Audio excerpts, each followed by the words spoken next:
Okay.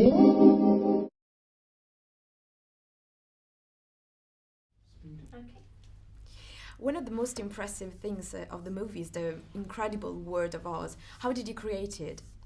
Well, I had a great production designer, Robert Stromberg, and he worked from the descriptions in L. Frank Baum's books, was also influenced by the illustrator of the Baum books. Denslow was his name, an artist who painted magnificent representations of the Land of Oz.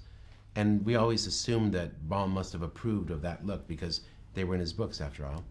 And we were also influenced by the Disney pictures of the 30s. I know Robert went back to some of the frames of Snow White and studied what the animators had drawn there, the world they had created, the kind of a whimsical world, which seemed very similar to the world Baum had described. So these were a lot of influences that influenced my production designer, but then he set about his own vision, and he counted on the talents of his art directors and production illustrators, concept designers, a team of 40 different painters. It was really a wondrous scene to behold, to see all these paintings go up and us talking about the aspects of this painting and, hey, why don't we do Glinda's world representing her colors? Let's go more Art Nouveau and we'll put like everything will be pastel in her world. And then we talked about the Emerald City and let's make it a little bit more like Manhattan, a little more cosmopolitan, a little more sharp angles, sharp contrast. We'll do it in a little more Art Deco style. So it was great creating these worlds with all of these artists. It was a very exciting time, but that's really how the look evolved, with the contributions of all of these sources. And this movie is very different from your previous works. What did you use from your past experience in this movie? Well, this is a real family film, and it's got a lot of aspects to it. There is a love story where Michelle Williams' character falls in love with James Franco's Wizard's character.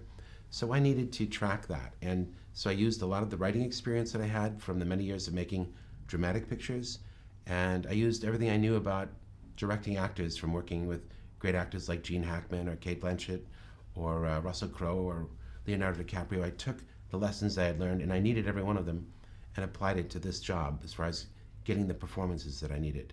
But also, the film had a tremendous amount of technical challenges, so I had to pull upon the animation experience I had from the Spider-Man pictures, where we have a lot of animated sequences in those films, and I needed every bit of the technical savvy that I had to pull this off.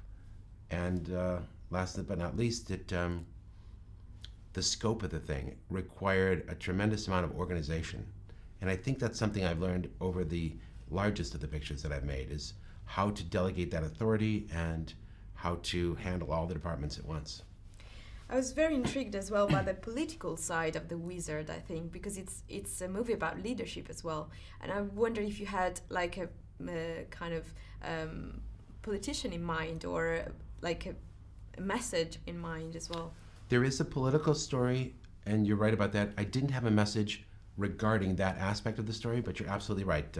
It's a story in political terms of a king who had ruled his kingdom, how he was a coup had taken place and his advisor had poisoned him, and then she had framed his daughter and sent her to exile. And now as the wizard comes, he doesn't know the whole story, but he works with the daughter to free the people of the Emerald City and dispel this dictator and restore freedom in the land.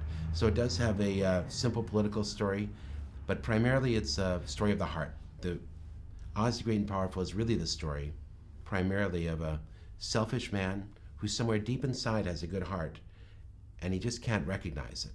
And when he gets to the land of Oz, that heart softens and he becomes the man he always was destined to be, a good, warm person, a complete person. And I think it's also a very contemporary story. The characters have dreams and fears that belong to our society. What was the biggest challenge that you faced when you kind of adapted a story that somehow belongs to the 19th century to our society? Well, the material is kind of timeless. L. Frank Baum wrote such fantastical fantasy pieces that I thought that they would work very well for the audience today. But also his characters are complex. They're flawed individuals. They've got good and bad within them. They're complex. So we've got parts that we can root for and parts that drive us crazy. And his stories are usually about these incomplete characters coming to a state of completion, which is very uplifting for the audience. So I didn't have to adapt it time-wise so much. It almost is a timeless piece by itself.